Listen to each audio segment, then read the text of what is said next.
നിങ്ങൾ നിങ്ങളുടെ ജീവിതത്തിൽ ഫോക്കസ് ചെയ്ത് മുന്നോട്ട് പോവുകയാണ്. ചിലപ്പോൾ നിങ്ങളുടെ കരിയറിലോ അല്ലെങ്കിൽ നിങ്ങളുടെ എന്തെങ്കിലും ലക്ഷ്യത്തിലോ ഒക്കെ നിങ്ങൾ ഫോക്കസ് ചെയ്ത് മുന്നോട്ട് പോകുന്നുണ്ടാകാം. നിങ്ങൾ ഒരുപാട് അല്ലെങ്കിൽ നിങ്ങൾക്ക് ഒരുപാട് ഓപ്ഷൻസ് ഉണ്ടാകാം. അതുമല്ല എന്നുണ്ടെങ്കിൽ നിങ്ങളുടെ ചുറ്റും ഒരുപാട് നല്ല വ്യക്തികൾ ഇന്ന് ഉണ്ടാകാം. അതുകൊണ്ട് തന്നെ ഈ വ്യക്തിക്ക് അറിയാം നിങ്ങൾ അവരെക്കുറിച്ച് ഇപ്പോൾ അധികം ബോധേഡ് അല്ല, അല്ലെങ്കിൽ പഴയതുപോലെ ഒരു ഒബ്സഷൻ ഈ ഒരു വ്യക്തിയോട് നിങ്ങൾ കാണിക്കുന്നില്ല എന്ന് അവർക്ക് സ്വയം അറിയാം. അതായത് അത്രയധികം വിഷമമൊന്നും ഇല്ല എന്നുള്ളത്. അതായത് നിങ്ങൾ നിങ്ങളുടെ ജീവിതത്തിൽ കുറച്ച് കൂടുതൽ ഫോക്കസ് ആണ്, അല്ലെങ്കിൽ ഈ ഒരു വ്യക്തി നിങ്ങളുടെ ജീവിതത്തിൽ ഉണ്ടെങ്കിലും ഇല്ലെങ്കിലും നിങ്ങൾ ഓക്കെ ആണ്, നിങ്ങൾ പഴയതുപോലെ അത്ര അതിനെ കെയർ ചെയ്യുന്നില്ല എന്നുള്ള രീതി നിങ്ങളുടെ എനർജിയിൽ വന്ന മാറ്റത്തിൽ നിന്നും അവർ മനസ്സിലാക്കിയിട്ടുണ്ട് എന്നെനിക്ക് കാണുന്നുണ്ട്.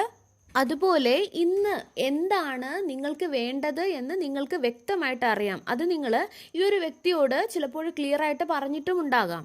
അത് തന്നെയാണ് അവരിൽ ഇപ്പോൾ കൂടുതൽ ഭയമുണ്ടാക്കുന്നത്. നിങ്ങൾ അവരിൽ നിന്നും പോകുമോ എന്നുള്ള ഒരു ഭയം അവരിൽ ഉണ്ടാക്കുന്നത് അവരുടെ ഈ ചിന്തകളിൽ നിന്നും തന്നെയാണ്. കാരണം ഇന്ന് നിങ്ങളുടെ എനർജി നിങ്ങളുടെ കൈകളിലാണ്, നിങ്ങളുടെ പവർ നിങ്ങളുടെ കൈകളിലാണ്.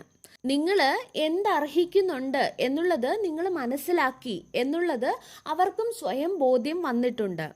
ഇത് തന്നെയാണ്, ഇങ്ങനെയുള്ള ചിന്തകൾ തന്നെയാണ് അവരുടെ ഉറക്കം ഇന്ന് കെടുത്തുന്നത്. നിങ്ങളിൽ വന്ന ഈ ഒരു ചേഞ്ച് തന്നെയാണ് അവരിലും ഇന്ന് മാറ്റം ഉണ്ടാക്കിയത്. നിങ്ങളോട് അവർക്കിന്ന് ഒരു തരം മതിപ്പുണ്ടാകുന്നതായിട്ട് കാണുന്നുണ്ട്. നിങ്ങളുടെ വൈബ്രേഷണൽ ഫ്രീക്വൻസി ഹൈ ആയതുകൊണ്ട് തന്നെയാണ് എന്നെനിക്ക് ഫീൽ